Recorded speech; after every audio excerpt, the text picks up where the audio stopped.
Isang mabiyay at mapagpalang araw po sa inyong lahat, mga kapatid ko sa Panginoon. Welcome po sa YouTube channel ng inyong abang lingkod, Eduardo Sasam. Narito naman po ang inyong kapatid at magbabahagi muli ng mabuting balita ng ating Panginoon Kristo. At bago po tayo magpatuloy, tayo muna'y humingi ng gabay at tulong ng ating Panginoon. Tayo muna'y dumulog sa Kanya at ang anumang ating mga minimiti sa buhay, manalig tayo na ito'y ating matatanggap. Sa ngalan ng Ama, ng Anak at ng Espiritu Santo. Amen. O dakilang Diyos na makapangyarihan sa lahat,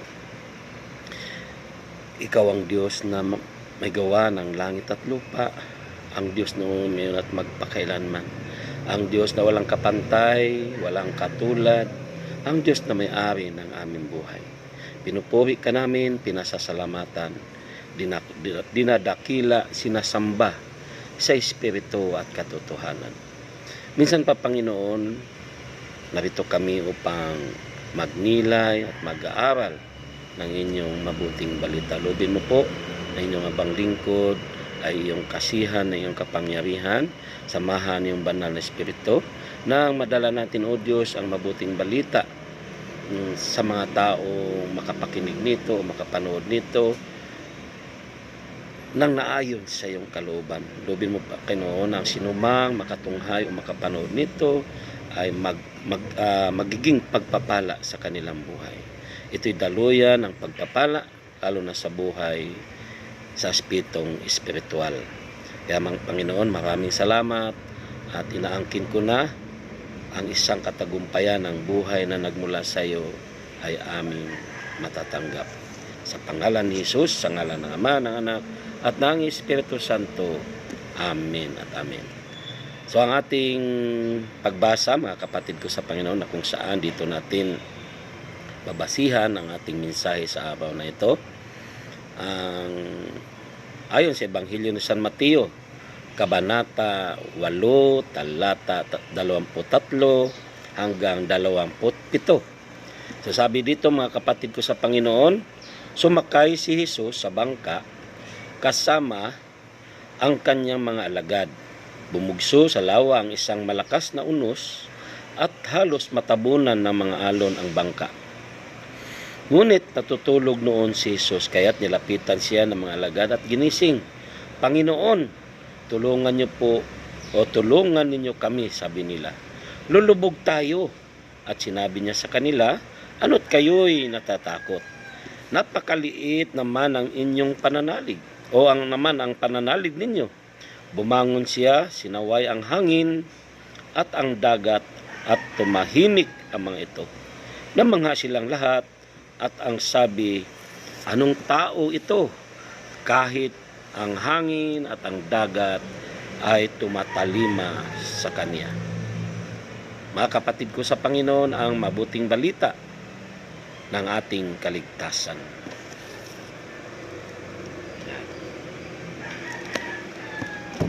So, minsan pa, isang mabiyay at mapagpalang araw po sa lahat, lalo na sa sinumang makatunghay nito, maging saan mang dako ng mundo. At nawa, loobin ng Diyos na ating mensahe ngayon ay magdulot sa ating buhay ng buhay na kung saan makakasunod tayo sa kalooban ng Diyos. So, ang ating paksa ngayon, mga kapatid ko sa Panginoon, ay be still, huwag matitinag. Kung ating titingnan, mga kapatid ko sa Panginoon, ang ating pagbasa ngayon ng Gospel, inalarawan dito na sa ating paglalakbay sa buhay na ito, may masasagupa tayong unos at malalaking alon. No? Ano ba yung ibig sabihin nitong malaking unos at malalaking alon? Ito'y paglalarawan ng ating ng iba't ibang mga problema, pagsubok sa buhay. Sa totoo lang, mga kapatid ko sa Panginoon, ang ating buhay o ang buhay sa paglalakbay natin sa mundong ito ay talaga naman na daranas tayo ng mga problema at iba't ibang pagsubok at ang maging o ang ating Panginoong Hesukristo, maging ating Panginoong Hesukristo ay hindi ligtas sa mga pagsubok o sa anumang mga tinatawag nating alon, iba't ibang problema, ang ating Panginoon ay dinaranas din ito. Maraming problema o pagsubok na dinaranas o naranasan ng ating Panginoong Hesukristo. Nasagupa niya simula pa lang nang siya ay ipinanganak. O ating matandaan, o maging nandoon pa nga lang siya sa sinapupunan ng ating Inang Maria, ay may problema na. Hinahabol na sila. At saan napunta ang kanyang ina, ang kanyang magulang dito sa lupa, ay doon nga sa isang lugar ng Bethlehem o sa lugar ng Bethlehem, kung saan sa tinatawag nilang Sabsaban. So doon pa lang pagkapanganak pa lang ng ating Panginoon Kristo, naranasan na niya ang iba't ibang mga pagsubok, problema sa buhay. Amen. So balit ngayon nga sa ating pagbasa, ating gospel na ating tinunghayan, ating makikita na sumakay sa bangka ang Panginoong Hesus kasama ang mga alagad. Patawid sila ng lawa patungo sa kabilang ibayo.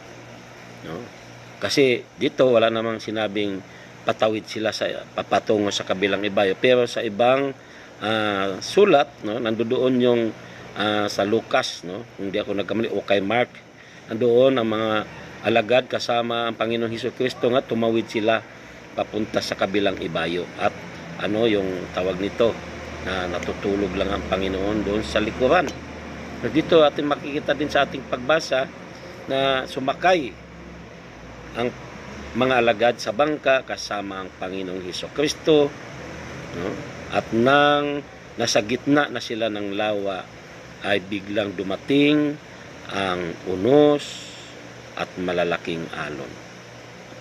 At sabi ko nga, ang Panginoon sa kabila na may nararanasang mga salpok ng alon sa kanilang bangkang sinasakyan, ay relax lang ang Panginoon, hindi natitinag sa kanyang kinalalagyan. Sa kabila ng mga sitwasyon gayon ay relax lang ang Panginoon.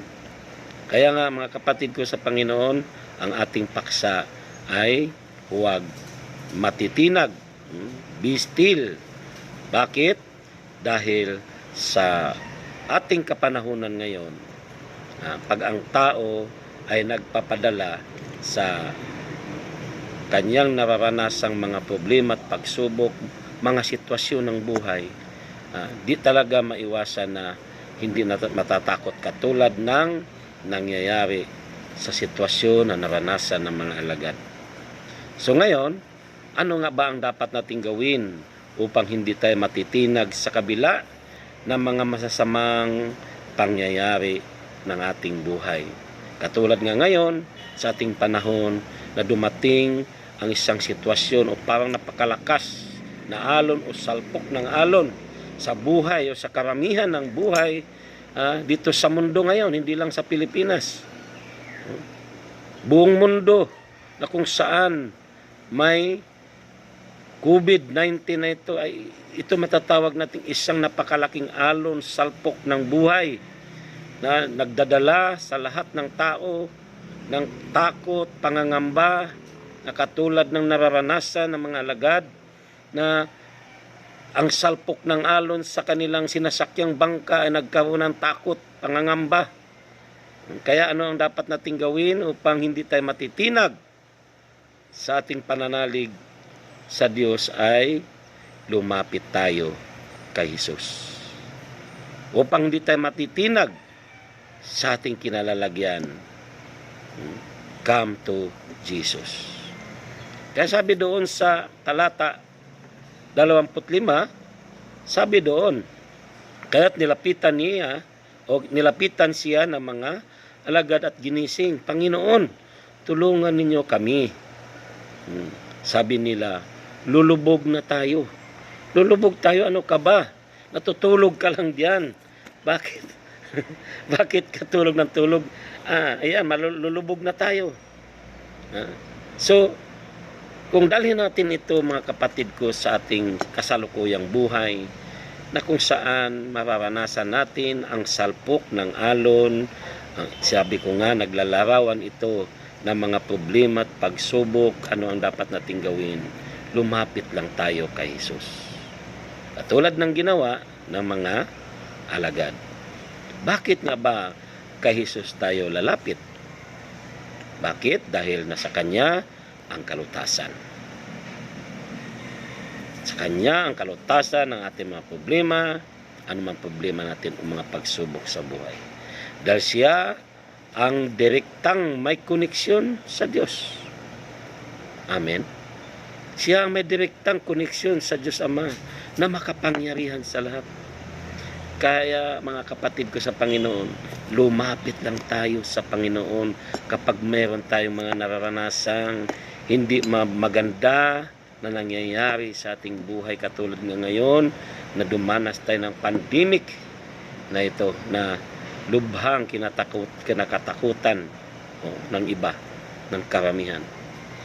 Kaya si Kristo lang po ang katugunan, si Kristo lang ang kasagutan ng mga problema at pagsubok sa ating buhay. Si Kristo lamang ang ating kailangan. Amen po. Sa totoo lang mga kapatid ko sa Panginoon, sa totoo lang, kung lumalapit tayo sa mga taong maimpluwensya dahil sa ating buhay, di may iwasan na lumalapit tayo sa mga taong maimpluwensya na mga kilala natin dito sa lupa. Pero anong dapat gawin? Masigit dapat tayong lalapit sa Panginoong Hesus na makapangyarihan sa lahat.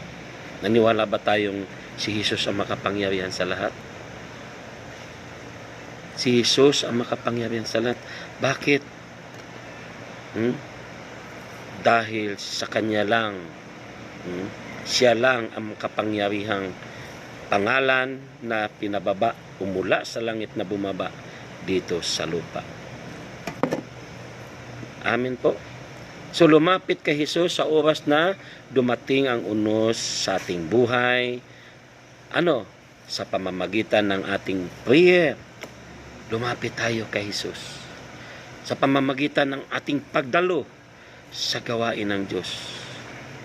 Malakas man ang hangin, ang salpok, sa ating buhay, yung tinatawag natin mga problema, mga pagsubok, ng kawalan, huwag tayong mawalan ng pag-asa. Dahil may Panginoong Hesukristo tayo na ating malalapitan. Amen. Kaya, huwag tayong matinag. Huwag tayong matinag sa ating kinalalagyan. Amen. Amen po. Kaya nga, sa Gospel ng Mateo 11:28, sabi doon, lumapit kayo sa akin kayong lahat na napapagal at nabibigatan sa inyong pasanin at kayo'y pagpahingahin ko. Magaan ang aking pamatok, sabi niya. Ngayon, sa gitna ng ating mga nararanasang hindi mabuti sa ating buhay, mga pangyayari na dumarating sa ating buhay, marunong ba tayong lumapit kay Hesus? Kung dumating ba ang isang sitwasyon na hindi mo gusto sa iyong buhay, marunong ba tayong lumapit kay Hesus? So lumapit tayo kay Hesus. Dahil nasa Kanya ang lahat na kapangyarihan. Sinasabi ko nga. Dahil nasa Kanya ang kapangyarihan ng langit at lupa. Amen. Ayon yan po sa Mateo 28:18. Lumapit si Jesus at sinabi sa kanila, ibinigay na sa akin ang lahat ng kapangyarihan sa langit at sa lupa. Mismong ang Panginoong Hesus ang nagsabi. Kaya hindi tayo dapat mag-alinlangan sa paglapit sa ating Panginoong Hesus. Amen po.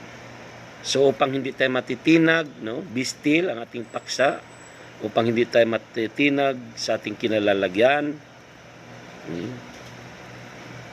kailangan lumapit tayo kay Hesus. Upang hindi tayo matitinag sa ating pananalig, pananampalataya, ay lumapit tayo kay Hesus. Amen. Patuloy tayong lumapit. Ibig sabihin, patuloy tayong nananalig sa Panginoong Hesukristo. Amen. At ang pangalawa, mga kapatid ko sa Panginoon, upang hindi tayo patuloy tayong matatag o hindi tayo matitinag sa ating kinalalagyan, ipaubaya natin kay Hesus ang lahat. Give everything to Jesus. At ayon nga po sa talata 26 sa ating tinunghayang Ebanghelyo, bumangon siya, sinaway ang hangin at ang dagat at tumahimik ang mga ito. So pinatigil ni Jesus ang dagat, pinatigil niya ang dagat at tumahimik nga ito. Pinatigil ng Panginoon ang hangin at tumahimik din ito. Amen. So, anong ibig sabihin, mga kapatid ko sa Panginoon? Magagawang patigilin Jesus ang anumang masamang sitwasyon na nangyayari sa ating buhay, dumarating man sa ating buhay ang hindi mabuti o magandang sitwasyon, ipaubaya lang natin ito sa Kanya. Ipaubaya natin sa ating Panginoong Hesus. Amen. Katulad ko po, mga kapatid ko sa Panginoon, ng aking anak, nung araw ay nagkaroon siya ng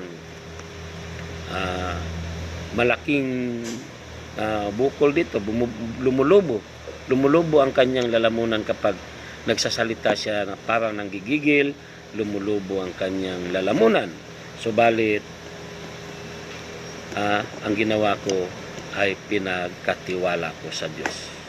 Dahil nung panahon yon, nung dinala namin siya sa doktor, ang sabi ng doktor ay kailangang operahin. Subalit malaking halaga ang kailangang sa pag-opera. 25,000 nung panahon yon. Ang aking anak ay 4 na taon gulang pa lang nung panahon yon. At 19, kung di ako nagkakamali, 1988 nung mangyari yon. 4 na taon ng aking anak. At nung panahon yun, wala kami sa ganung halaga. Wala kaming ganung halaga, 25,000. So nag-ipon kami upang maopera ang aking anak sa kanyang lalamunan. Dahil ang sabi ng doktor, kailangan tanggalin yung sanhi ng paglubo, paglaki. At ito'y, pag hindi daw tinanggal, ay mawawala daw ang busis ng aking anak. So, kailangan daw tanggalin yung manipis na tissue daw sa lalamunan. Kaya lang, 25,000, wala kaming 25,000 ng panahon yun. Kaya, nag-ipon muna kami mag-asawa. Lumipas ang 4 na taon, 8 taon ng aking anak. Nang makaipon kami ng 25,000 mahigit, ay amin ang binalikan ang doktor. Subalit ang sabi ng doktor, major operation ang gagawin sa aming anak. Dahil bubutasan siya sa balikat at doon siya pahingahin. Lalagyan ng tubo. Ang tanong ko sa doktor, tanong namin, anong kasiguraduhan ng buhay ng aming anak? Ang sagot ng doktor, 50-50. So, nagdadalawang isip po ako. Kaya sabi ko, delikado ang buhay ng anak ko. Gagastos ako ng 25,000. Walang kasiguraduhan ang buhay ng anak ko. So, nagdesisyon po ako. Sabi ko, sa aking sister wife, wag na nating paopera ang ating anak. Nung panahon yun, wala pa kami sa gawain ni El Shaddai. Wala pa kami sa ministry ni El Shaddai. No? Walang panahon yun. Ang sitwasyon lang noon ay ang buhay ko nasa lumang buhay pa na kung saan alipin pa ng mga iba't ibang bisyo. Ang relasyon ko nga sa Panginoon ng panahong yun ay hindi pa mabuti. Bakit? Ang aking buhay ay taliwas sa kalooban ng Diyos. Ang takbo ng aming buhay ay taliwas sa kalooban ng Diyos. Subalit, nung oras na yon, ang sabi ko, huwag na nating ipaopera ang ating anak. Sabi ko sa aking sister wife, sa aking asawa. Total, ang Panginoon ang nagbigay niyan sa atin. Siya rin ang magpapagaling. Ibigay natin sa Kanya yan. Siya ang nagbigay sa atin, pues siya rin ang magpapagaling. Anong nangyari? Pinagaling ang aking anak.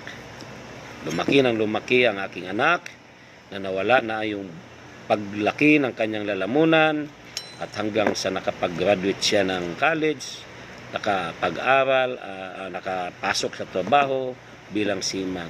At yan ngayon, mga kapatid ko sa Panginoon, bumabiyahe siya sa iba't ibang bansa. So yan, mga kapatid ko sa Panginoon, kapag lumapit tayo sa Panginoon Kristo, kapag pinagkatiwala natin sa Kanya anumang mga problema at sitwasyon na dumarating sa ating buhay, yung mga salpok ng alon na yung masasabi na ng bagyo na dumarating sa ating buhay, ibigay lang natin sa Panginoong Hesus, dahil magagawa niyang patigilin ang anumang mga kahirapan, mga problema na iyong nararanasan. Magagawa niyang ayusin kung ano man ang dapat ayusin sa ating buhay. Amen? Siya ang makapag-ayos lang sa mga problema at mga pagsubok sa ating buhay. Sa ating mga sakit at karamdaman, siya lang ang makapagbigay ng tunay, o siya lang ang makapagpapagaling talaga ng lubusan sa bawat isa sa atin, anuman ang ating sakit at mga karamdaman. May kwento nga po, mga kapatid ko sa Panginoon, no, ito'y narinig ko rin at hiramin ko ang kwentong ito. Nabasa ko sa bansang Amerika. Isang mayaman naglalakbay sa isang highway, sakay ang kotse. Habang nasa highway siya, pagdating niya sa isang lugar na napakatahimik, walang kabahayan, walang mga tao, no, sa gitna siya ng isang lugar na napakalayo ng wala mga kabahayan, nang biglang tumigil sa pagtakbo ang kanyang kotse. Bumaba siya at tiningnan upang ayusin. Subalit, naabot na siya ng ilang oras ni hindi niya magawa-gawang ayusin ang kotse na nasisira. Paglipas ng mga ilang sandali pa, may dumaan na nakakotse. Hinintuan siya. Ay dumating, no? May dumating na nakakotse. At tinanong siya, ano bang nangyari sa sasakyan mo yan? Bigla na lang pong tumigil. Hindi ko nga alam, kanina pa ako dito. Pero di ko talaga makita kung anong diferensya. So bumaba yung sakay ng isang kotse at tiningnan. Pagtingin, di pa umabot ng 1 oras, ayos na ang kanyang sasakyan. Napaandar na muli. Nagtaka ngayon yung may-ari ng kotseng nasira. Sabi niya, pambihira? Pambihira naman. Ako, kanina pa ako, kalikot ng kalikot. Kanina pa ako, pero di ko nagawang ayusin yan. Subalit ikaw, ilang sandali pa lang nagawa mo na kaagad. Sabi ng taong ito na sumaklulo sa kanya, sabi niya, ako kasi ang may gawa ng kotseng yan. Ako kasi ang may-ari. Sa kumpanya ko nagmula ang kutsing yan. Si Henry Ford pala yun, bumaba na taong tumulong sa kanya, at yun po ang kanyang kutsi ay gawa ni Henry Ford. No? So alam na alam niya, sabi niya, alam na alam ko kung saan ang problema ng aking mga ginagawang sasakyan. Siya kasi ang may-ari. Ganon din sa atin buhay, mga kapatid ko sa Panginoon. Ang aral nito, no, si Kristo ang may gawa sa atin. Nandito tayo sa mundong ito nang dahil sa Panginoong Hesukristo. Amen. Siya ang may-ari sa bawat isa sa atin. Kaya kung anuman ang mga problema sa ating physical na katawan o anuman sa ating pagkatao, may mga problema tayo, alam na alam ng Panginoon kung papaano ito aayusin. Amen. So magagawa niyang gamutin anuman ang karamdaman ng mga mahal natin sa buhay. Amen. So ipaubaya natin sa pamamagitan ng kanyang kapangyarihan. Ipaubaya natin sa Panginoon Kristo ang anumang mga problema, sitwasyon ng ating buhay na hindi natin gusto, dahil siya lang ang makakatugon sa anumang mga problema na ating nararanasan. Bakit? Siya ang Diyos na makapangyarihan. Amen. Walang ibang pangalan na ibinigay ng Ama o ang Ama. Walang ibang pangalan na ibinigay ang Ama kundi ang pangalang Hesus lamang. Amen. Ayon sa Ebanghelyo ni San Juan, Kabanata 17, talata 11, at ngayon ako'y papunta na sa iyo. Alis na ako sa sanlibutan, ngunit nasa sanlibutan pa sila, Amang Banal. Ingatan mo sila sa pamamagitan ng kapangyarihan ng iyong pangalang ibinigay mo sa akin. So, ang pangalang Hesus, ang makapangyarihang ibinigay ng Diyos Ama para sa atin na nangangailangan ng nangangailangan ng kagalingan, nangangailangan ng katugunan, nangangailangan ng solusyon sa anumang mga problema na nararanasan ng bawat isa sa atin. So yan, mga kapatid ko sa Panginoon. Amen. Ang dapat natin gawin, give everything to Jesus. No? Huwag tayong matinag. Huwag tayong mangambagan. Huwag tayong matakot. So, patuloy lang nating ibigay sa Panginoong Hesus ang nangyayari sa ating buhay ngayon, ang nangyayari sa kasalukuyan ng nangyayari sa mundong ito. Patuloy lang tayo magtiwala, manalig sa Panginoong Hesukristo, ibigay natin ang pandemic na ito, wala na ito. Patuloy tayong manalig at manalig na wala na ito, tutunawin. Nabubulol ako. Tutunawin na. Ipagkatiwala natin sa Diyos. Natutunawin na niya ang virus na ito at mawala na ng lubusan. Amen. At ang pangatlo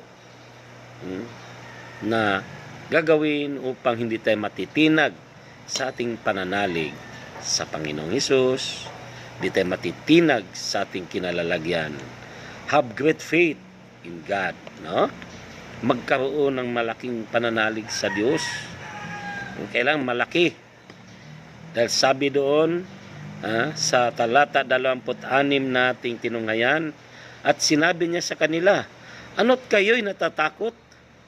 Napakaliit naman ang pananalig ninyo. Kasi kung maliit nga ating pananalig, makakaramdam tayo ng takot. Matitinag tayo. Katulad ng nangyari sa mga alagad.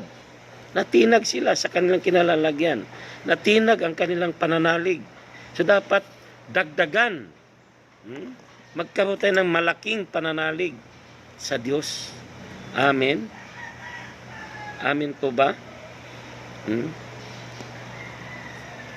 Sabi doon, bumangon at sinaway ang hangin at ang dagat at tumahimik ang mga ito. So kailangan talaga na magkaroon tayo ng malaking pananalig upang hindi tayo matitinag sa ating kinalalagyan. Hindi matitinag ang ating pananampalataya. Amen. Sa totoo lang mga kapatid ko sa Panginoon, hindi nangahulugan na ligtas na tayo sa mga problema at pagsubok kung kasama na natin si Jesus. Kahit na tinanggap na natin si Jesus sa ating buhay, bilang tayo ay mga Kristiyano, kumilala at kinikilala si Jesus bilang Panginoong tagapagligtas, bilang Diyos ng ating buhay, bilang tinanggap naman natin siya, hindi pa rin tayo ligtas sa mga problema at pagsubok.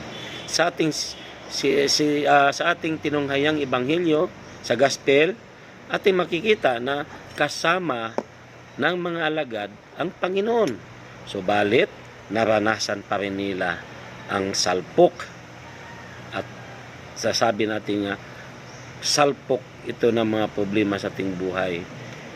Larawan ito ng mga pagsalpok ng mga problema sa buhay natin na Kanya rin namang ipinahintulot. So mga kapatid ko sa Panginoon, mararanasan pa rin natin ang mga ito, mga problema nito. Subalit huwag tayong matitinag sa ating pananalig. Amen. Ang mga alagad natakot dahil sa maliit ang kanilang pananalig, dahil sa kakulangan ng kanilang pananalig. Amen. Parang nagalit ang Panginoon nga eh. Ano ba kayo? Nasabi doon sa ating pagbasa, no? At sinabi niya sa kanila, ano at kayo natatakot? No? Napakalit naman ang pananalig ninyo. Sabi niya, bakit nga ba parang nagalit ang Panginoon? Kasi nagtakbuhan sila lahat eh. Tumakbo sila papunta doon sa Panginoon. So, kung ating titingnan ang bangka, mawawala sa balanse. Sabi ng Panginoon, ano ba kayo? Natakbuhan kayo dito. Napakalit ang pananalig ninyo.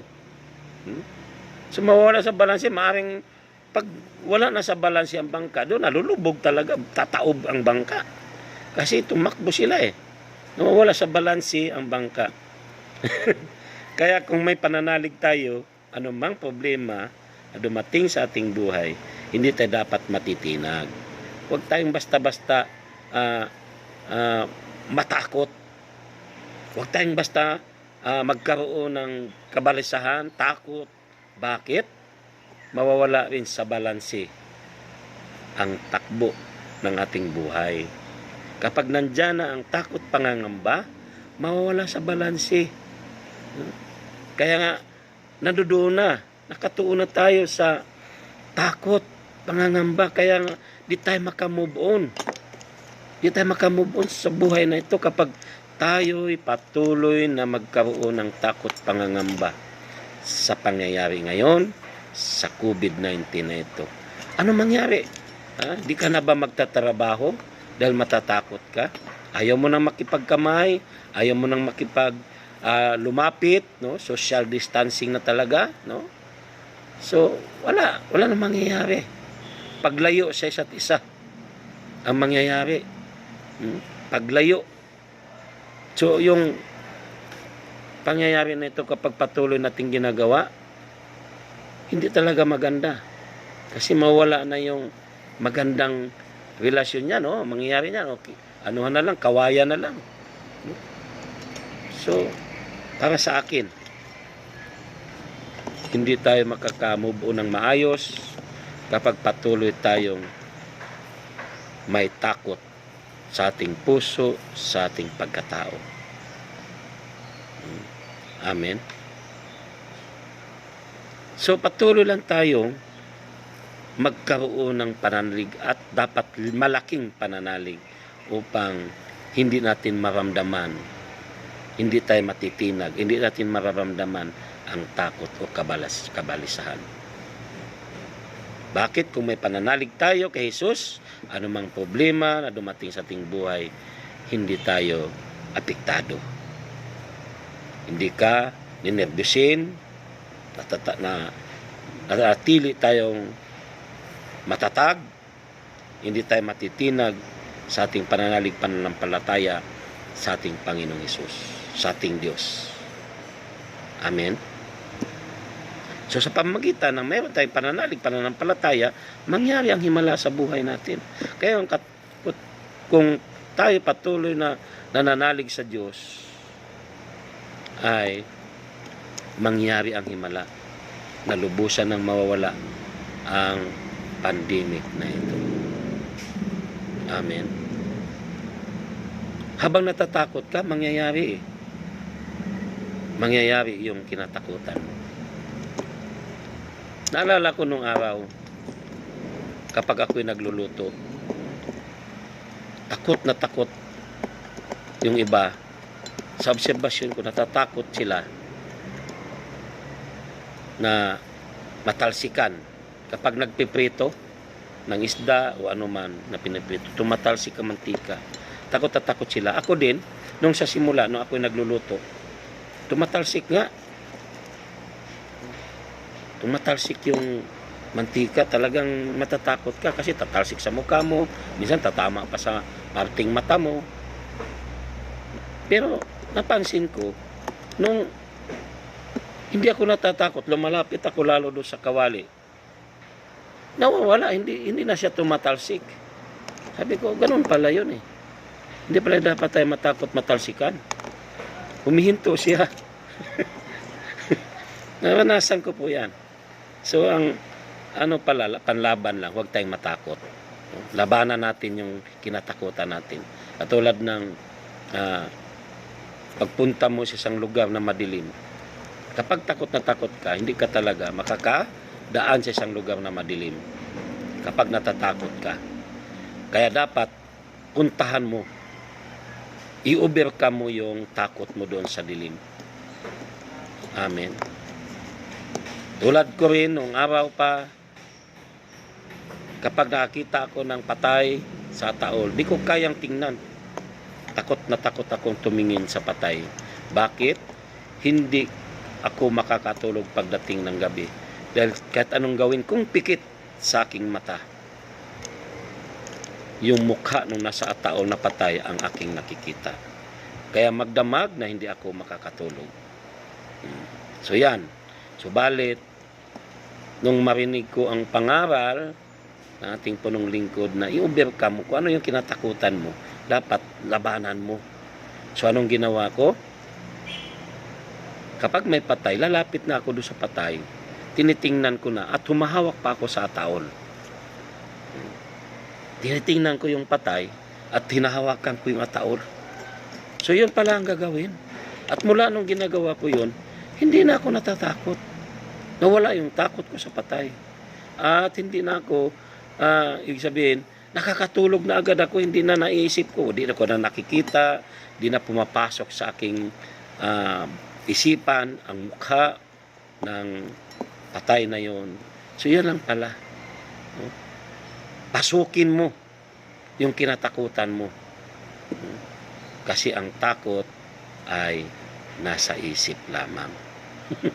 Nasa kanta yan eh. Sampaguita. O kay Kurita ba kung di ako nagkamali. Kurita. Ang takot ay nasa isip lamang. Kaya nga pag nagpadala tayo ng takot, alipin tayo ng gawa ng demonyo. Kaya ang takot ay mula sa demonyo. Amin po ba? So magkaroon tayo ng malaking pananalig. Katulad ng pananalig ng isang kapitang Romano na inilapit niya ang kalagayan ng kanyang alipin. Ayon po yan sa Mateo 8:5-10. Sabi doon, hindi na kailangan sumama po si Jesus sa kanya. Nanalig na siya na kahit hindi kasama si Jesus, gagaling ang kanyang alipin. Hindi na kailangan na sumama si Jesus. Sabi din niya doon sa sa Mateo 8, talata 5 hanggang 10. Kung ating basahin yan. Grabe ang kanyang pananalig. So ganun, gumaling ang kanyang alipin. Ganon din ang matinding pananalig sa isang babaeng balo na kung saan 12 taon na dinudugo. Ang babaeng dinudugo pala, hindi babaeng balo. Pasensya. Nalala ko ang babaeng balo. Babaeng dinudugo ng 12 taon na kung saan nung makita niya o narinig niya na dumating si Jesus, nagsusumikap siyang makahipo man lang na laylayan ng damit ng ating Panginoong Hesukristo. At nangyari ang himala, nangyari ang kagalingan niya dahil sa matindi o malaking pananalig. Amen. Anong ibig sabihin nito mga kapatid ko sa Panginoon? Kailangan huwag nating ipagpalit. Huwag nating pagpalit ang Panginoon sa anumang mga problema, mga pagsubok sa ating buhay. Kaya kailangan ang pananalig, matinding pananalig. Amen. Huwag nating ipagpalit ang ating paglilingkod sa mga problema. Amen po. Ang paglilingkod natin sa Diyos, anumang problema ay huwag mong ipagpalit sa problema na hindi ka na makakadalo dahil may mga problema kang nararanasan. Sa ating paglilingkod sa kabila ng problema, sabi nga ng aking kumparing Robert Valdez, pare, no? Be unstoppable. Sa ating buhay paglilingkod, kailangan mayroon tayong malaking pananalig. Amen. May problema man, be unstoppable. Walang pwedeng magpahinto sa ating paglilingkod sa Diyos. Yan ang ibig kong sabihin ng gano'n. Amen po ba? Huwag tayong huminto sa pagdalo sa gawain ng Panginoon. Huwag kang huminto sa iyong paglilingkod sa Panginoon. Nakailang taon na tayo? Nakailang taon ka na ba? Nakailang taon ka na sa pagdalos sa gawain ng Panginoon? Malayo na ang ating narating sa ating paglalakbay sa buhay na ito. Malapit ka na sa finish line, kapatid. Ngayon ka pa ba hihinto at babalik ka sa pinanggalingan mo? Dahil sa mga problema, hihinto ka, babalik ka sa pinanggalingan mo. Iisang hakbang ka na lang, answered prayer ka na. Isang hakbang ka na lang, answered prayer ka na. At nang dahil tumalikod ka, bigla kang huminto, hindi ka nakarating sa finish line. Hindi mo makukuha o hindi mo makamit ang korona ng tagumpay. Hallelujah. Amen. Be unstoppable, sabi ng aking kumparing Robert Valdez. Hallelujah. Kaya huwag kang huminto, kapatid. Isang hakbang ka na lang. Answered prayer ka na. Huwag nating ipagpalit ang ating pananampalataya. Huwag nating ipagpalit si Kristo Jesus. Huwag nating ipagpalit ang ating pananalig sa Panginoong Hesukristo, humantong man ito sa kamatayan. Amen. Katulad na lang ni Esteban. Si Esteban ay alagad ng Diyos, subalit pinagbabato siya ng mga ayaw sa kanya. Yung mga ayaw makinig sa kanyang mga pangangaral. Yung mga unbelievers kay Kristo Jesus. Ayon po yan sa Gawa 7. No? Gawa 7. 54 hanggang 60. Sa Gawa 7:54 hanggang 60. Basahin niyo po yan tungkol kay Esteban yan, mga kapatid ko sa Panginoon, kung saan Binato siya hanggang siya ay namatay. At ang taong ito, hindi niya pinagpalit ang Diyos, ang Panginoong Hesukristo, ang kanyang pananalig, pananampalataya. Nandyan si Lorenzo Ruiz na hindi rin niya ipinagpalit. Hindi niya kanyang ipinagpalit ang kanyang pananalig kay Jesus, humantong man ito sa kanyang kamatayan. Amen. Si Lorenzo Ruiz, na kung saan sabi nga, mayroon man siyang 100 buhay, kay Kristo, si Kristo pa rin ang kanyang pananaligan, ang kanyang kilalaning Diyos, Panginoong Diyos sa kanyang buhay. So ganun din dapat ang ating gagawin. Amen. Hindi tayo matitinag. Amen. Upang hindi tayo matinag, mga kapatid ko sa Panginoon, kailangan natin ang matinding pananalig o malaking pananalig sa Diyos. Amen. Be still, sabi nga sa ating paksa ngayon. Amen. So mga kapatid ko sa Panginoon, yun ang ibig sabihin. Sa ating pagtawid sa buhay na ito, marami tayong masasagupang mga unos, mga alon, o bagyo. Ibig sabihin, iba't ibang mga pangyari na maging hadlang sa ating paglalakbay. Hadlang ito sa pagtawid tungo sa kabilang ibayo. Kasi ang senaryong ito, sumakay sila ng bangka para papunta sa kabilang ibayo. At ito'y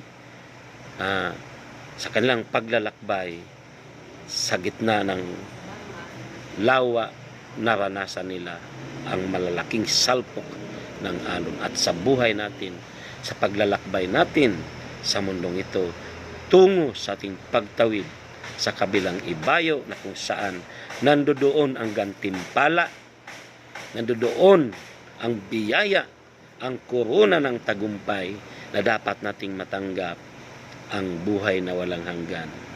Marami tayong masasagupa. Unos, bagyo, lindol, o ano paman na ito'y nagiging hadlang sa pagtawid natin papuntang kabilang ibayo na kung saan ito ang langit. Subalit, ang sabi ko, huwag tayong matitinag sa ating pananalig at pananampalataya sa Diyos. Manatili tayo kay Kristo, katulad nga po ni Esteban. Amen. Amen po. Sa gitna ng alon at bagyo, di mangangamba ang puso ko. Diyos ka at Hari ng buhay ko, panatag ako dahil sa iyo. Amen po. Panatag tayo dahil sa ating Panginoong Hesukristo.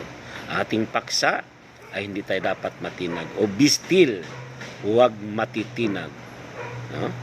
Mga dapat gawin, o ang pinaka-team natin, ang tima, mga dapat gawin upang hindi matitinag sa kabila ng mga masasamang pangyayari sa buhay ay una, come to Jesus. Lumapit kay Jesus. Amen? At ang pangalawa, give everything to Jesus. Ipaubayan natin kay Jesus ang lahat. Amen? At ang pangatlo ay have great faith in God. Magkaroon ng malaking pananalig sa Diyos. Amen po. So, yan lang po ang ating ibahagi ngayon sa hapong ito o sa araw na ito.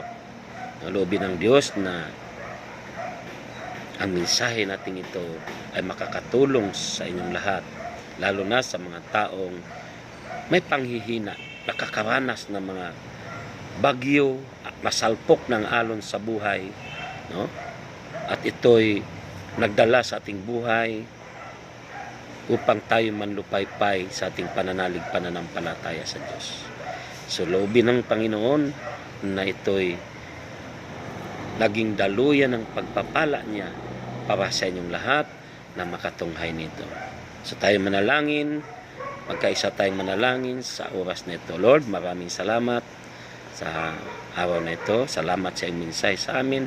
Lubin mo, Panginoon, na ito'y maging pagpapala sa bawat isa sa lahat ng mga katunghayan ng bidyong ito.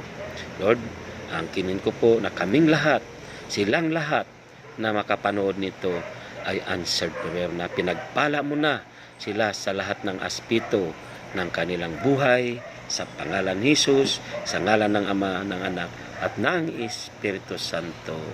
Amen at amen. Bye-bye! Patuloy tayong manalig sa ating Diyos. Praise the Lord.